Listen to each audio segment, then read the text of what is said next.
Now, we might not like the partial sale of our power companies, but when it comes to getting a slice of the action, 60% of people polled said that they would consider investing and getting shares. Now, Amanda Morrall is here to explain how that can happen. Right. Because I guess if it's got to go, it's better that it goes to Kiwis, right? Absolutely. Get a piece of the action. OK, so I have no shares. What's the first thing I do? Can I do this online? Do I need a fancy broker? What can I do? OK, the first thing you should do if you have an interest in this is register, because there's probably going to be quite a bit of competition and interest in this. So you need to go to a broker and just register your interest. That doesn't oblige you down the track to buy into this. It just gets you a place in the queue. I have to go through a broker. I can't do this as an individual. Well, if you have a financial advisor, they'll get you in the right channels as well. But as John Key indicated yesterday, they're going to try to make the process as accessible as possible. You might be able to even go rock up to your bank and sort of get the ball rolling there. But to buy those shares, it's typically through a broker. So, do you think it would be a good idea to buy shares in, say, Mighty River Power? I think it depends totally on your circumstances. So I wouldn't say go out there, rah, rah, rah. What I think, and you've raised a really important point here, you have to know what your motivation is and your reasons for going into this, right?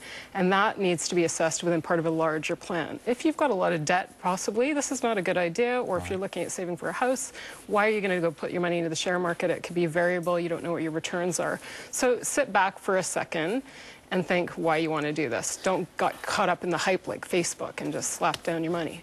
OK, you'd have to say in this day and age that power would be an absolute safe bet. Bills are going to get more and more expensive. So if you were a shareholder in that, you would be looking at getting greater dividends. Fair? Well, fund managers find it attractive because it's, you know, it's regulated, for one thing. There is some variability because it's weather dependent, but it's a reasonably stable investment. They regard it as a defensive investment. So for that, and it's quite conservative relative to other equities on the market. So fund managers see it as not a bad thing to have in your portfolio. Fund managers, I'm thinking KiwiSaver managers now, that kind of thing. Oh, yeah, they'll be lining up to get a piece of the action. And remember now... so that's our money, theoretically. If you have a KiwiSaver account, then you will own it indirectly, as it were. Or yes, own a but share this also depends on what type of fund you have in KiwiSaver. And remember, a lot of people are in default funds, which are the most conservative type of fund out there. They're heavily weighted towards cash and fixed interest, which this may kind of fall into that category. But equities, the more exposed you are to equities within your KiwiSaver, the greater proportion or allocation you're going to get,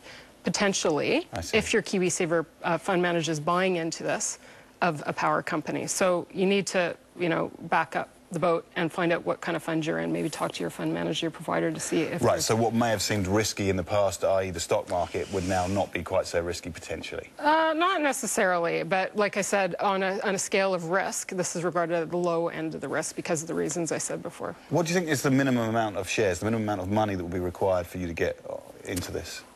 Well, I think they've suggested the minimum might be $1,000. But again, if you're buying this, slapping down $1,000, remember that you're going to pay brokerage on this as well, and that's around $75. So right off the bat, you're going to lose, you know, like almost 8%. So if you're thinking about doing a quick trade, and it will be variable, you might actually lose money if you're going into it as a short-term investment. This is regarded as sort of more of a long-term investment, so you got to weigh up what your motivations, your reasons are, and your time frame for investing. So a longer time frame may be more conducive to a bigger exposure of shares. We're told that this type of company, you know, earns the government $100 million a year. So it would, you know, if you can get in, you probably should get in because you'll be getting that slice of those dividends, which for some people makes it a bit strange that the government will want to offload them as well. Right. Yeah. Well, you want to. Yeah, there's a big philosophical debate about that. I won't get into it, but I think for the average investor. And this is where the value of good advice may come in. I know people are reluctant to pay for advice, but keep in mind that that first initial meeting you have with an authorized financial advisor, and they are under the new regulations, they're the only ones to give you personalized advice. That they don't charge you for that. So you can kind of get all those questions probably out in the open through that individual and maybe kind of figure out where this might sit within a broader financial plan. As a shareholder, as a stakeholder, would it be possible that mum and dad investors could be expected to stump up cash to invest in the company in the future for developments? Once you're invested with your shares? Yeah, because you become a shareholder and they say, right, we need to totally replace this dam, it's no good, shareholders stump up. Is that potentially possible? Sorry, that's beyond my depth. I won't get into that. I think that's unlikely. Possibly if you've got a huge allocation. I mean, the maximum amount they're going to allow one potential buyer is 10%. So somebody with a lot of money at stake, possibly there'll be some greater interest and engagement at that level, but not for the little guys, I don't think. Do you think that it's a good prospect for overseas investors?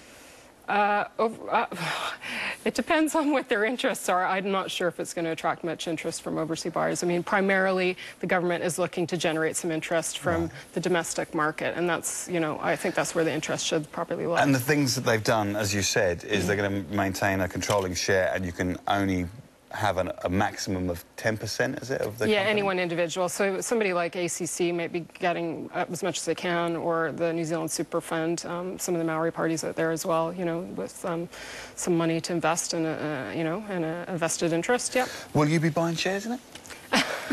I've really put you on the spot today, haven't I? You have. Personally speaking, I'm interested. I'll be registering my interest. All right. Thank you very much, Amanda.